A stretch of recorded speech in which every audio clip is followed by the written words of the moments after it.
अस्सलाम वालेकुम वरहमतुल्लाह। आप मुझे यूट्यूब पर देख रहे हैं। आज 20 दिसंबर बरोज़ हफ़्ता पाकिस्तान के साबिक़ वज़ीर-ए-आज़म और उनकी अहलिया जनाब इमरान अहमद ख़ान नियाज़ी वल्द इकरामुल्लाह ख़ान नियाज़ी और उनकी अहलिया बुशरा ख़ावर मानिका साहिबा का तोशाख़ाना 2 के अंदर जो है ना वो अडयाला जेल में ट्रायल मुकम्मल हुआ है और उसकी सज़ा सुना दी गई है। मजमूई तौर पर ये कोई 17 साल की सज़ा बनती है और उसके साथ 1,64,000 रुपए इसके लगभग 1 करोड़ 64 लाख के करीब-करीब का जो है ना वो जुर्माना भी दोनों शख्सियात के ऊपर जो है ना वो कर दिया गया। बुनियादी तौर पर ये केस तोशाख़ाना 2 क्या केस था?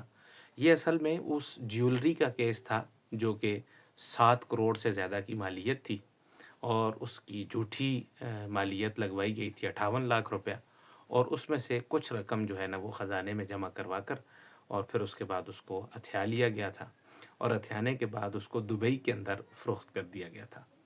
तो ये तोशाख़ाना का केस था कि पूरी यानी आपने बजाय उसको तोशाख़ाना में जमा करवा कर फिर उसके बाद लेने के, आपने इब्तदाई तौर पर ये किया कि तोशाख़ाना में जमा करवाए बग़ैर तोशाख़ाना के जो निगरान थे उनसे आपने उसको ज़बरदस्ती उसकी एक इनवॉइस बनवाई और इनवॉइस बनवाने के बाद उसको जो है ना आपने दे दिया आलमी की उसमें मंडी में उसकी कीमत लगवाई दुबई के अंदर और फिर उसके बाद उसको वहीं फ़रोख्त करवा दिया और इस तरीके से वो 50 जितने भी आपने वहाँ जो पैसे जमा करवाए थे, उन पैसों को आपने एक कारोबार कर लिया।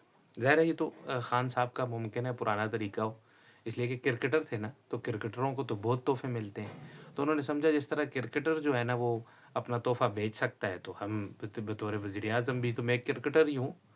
तो यही समझा कि जिस तरह क्रिकेटर अपने तोहफ़े बेचते हैं, तो मैं भी अपना तोहफ़ा बेच दूँ। तो वो तोहफ़ा बेचने के बाद जिस वक़्त आलमी उसमें पहुँची ये ख़बर, तो ज़ाहिर है ये सुबकी का ज़रिया बनी। ज़ाहिर है आलमी सतह पर फिर पाकिस्तान को इसका ख़मियाज़ा भुगतना पड़ सकता है। तो इस वजह से ख़ैर इसके ऊपर आज जो है ना वो 20 दिसंबर 2025 जो है ना वो यूँ समझिए कि आप सज़ाओं का सीज़न चल रहा है।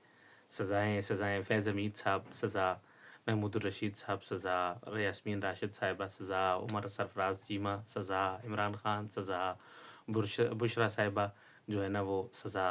तो सितंबर वाक़ई से ये जो दिसंबर है ये सितमगर बन के आया है इस वक़्त पाकिस्तान के अंदर इन हज़रात के लिए। ख़ैर ये सज़ाएँ पाकिस्तान के अंदर हो गई हैं। अब इससे आगे चलें, जो मज़े की चीज़ है मैं आपको बताऊँ कि सज़ा सुनते वक़्त जिस वक़्त सज़ा सुनाई गई तो वहाँ के वाक़फ़ान हाल ये कहते हैं कि वहाँ पर बुशरा बीबी साहिबा का जब नाम लिया गया कि इनको सज़ा सुनाई जाती है, तो बुशरा बीबी साहब की आँखों में बाकायदा आंसू आ गए। इसलिए कि उनके उनके तो मुवक्किलों ने उनको बताया हुआ था कि भई आपको सज़ा नहीं हो सकती, ये तो खसरफ़ खान साहब को सज़ा होगी। हालाँकि पहले भी तोशाख़ाना में उनको सज़ा हो चुकी है, लेकिन ज़ाहिर है ख़्याल होता है कि शायद इस दफ़ा औरत होने का लिहाज़ कर दिया जाए और फ़लाँ चीज़ का और कोई सलाम दुआ भी है ना ज़ाहिर है, पीरनी साहिबा भी हैं, लोग तावीज़-शावीज़ करवाने भी ज़ाहिर है अंदर ईमान के कमज़ोर पुलिस वाले भी तो होते हैं। अंदर आते होंगे कि मुर्शिद हमारे लिए दुआ कर दें, मुर्शिद फ़लाँ कर दें। तो उन्होंने समझा होगा कि जज भी शायद मुर्शिद कह कर के छोड़ दे, लेकिन शाहरुख अर्जुमन साहब ने जो है ना वो 17 साल की इकट्ठी सज़ा सुना दी 2 केसों के अंदर। ठीक है, एक ही केस को 2 हिस्सों में तक़सीम करके मजमूई तौर पर 17 साल की कैद सुना दी। ख़ैर ये सज़ा सुनने के बाद जो असल मज़ा जो ख़बर का है वो ये है कि पीटीआई इस वक़्त इमरान ख़ान साहब से बिल्कुल लाताल्लुकी का इज़हार कर चुकी है और उनसे दूर हो चुकी है। कैसे?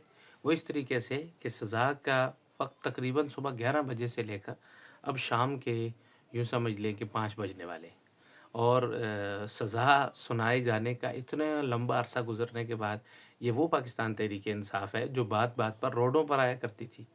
कश्मीर को जो है ना वो बेच दिया हमने खुद ही, लिहाज़ा रोड पर आओ। ठीक है जी, ख़ान साहब के को नैब ने बुला लिया, लिहाज़ा रोड पर आओ, फ़लाँ चीज़ हो गई, लिहाज़ा रोड पर आओ।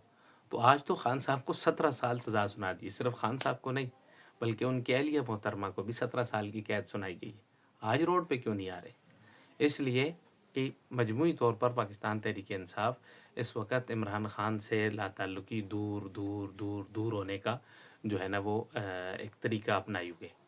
एक किसी बंदे ने बहुत ज़बरदस्त बात की। उसने कहा कि ये जो 20-21 दिसंबर को इस्लामाबाद के अंदर जो कॉन्फ्रेंस हो रही है एपीसी समझ लें, وہ اصل میں اس لیے اس بات کا اعلان کرنے کے لیے بلائی گئی ہے کہ اب عمران خان سے ہمارا کوئی تعلق نہیں ہے، بس اس اصل بنیادی اس کا وہ ہے، لا تعلقی کا اظہار تو انہوں نے کر دیا، اب اس کو پوری دنیا کے اندر وہ دکھانا چاہتے ہیں کہ اب ہم مائنس عمران خان -1 فارمولے کے اوپر چلنا چاہتے ہیں، اس ہائبرڈ نظام کے اندر ہمیں بھی شامل کیا جائے، ہم بھی اس کا حصہ بننا چاہتے ہیں، لہٰذا جو ہے نا وہ ہمارے بارے میں نرمی برتی جائے۔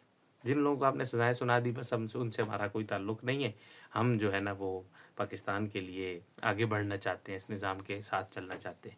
تو خیر وہ اسلام آباد کے اندر ظاہر ہے جب اسلام آباد کے اندر کانفرنس ہو اور ساری جماعتوں کے لوگ آئے ہوئے ہوں اور ادھر عمران خان صاحب کو سزا سنا دی جائے تو کتنے لوگ ہیں جو اڈیالہ جیل پہنچے ہوں گے، کتنے لوگ ہیں جو احتجاج کے لیے باہر آئے ہوں گے، آپ کے MNAs، آپ کے MPAs، آپ کے سینیٹرز، دیگر پارٹیوں کی جو آپ نے نئی پارٹی بنائی ہوئی ہے تحریک تحفظ آئین پاکستان، اس کے کتنے لوگ۔ اس لیے بس یہ آپ کو مجموعی طور پر اب سمجھ آ جانا چاہیے کہ مائنس عمران خان ہو چکا ہے۔ آج کی سزائیں اور سزاؤں کے بعد پاکستان تحریک انصاف کا رد عمل یہ بتاتا ہے کہ اب عمران خان صاحب کی گنجائش نہ پاکستان کی سیاست میں ہے اور نہ ہی پاکستان تحریک انصاف کی سیاست میں ہے۔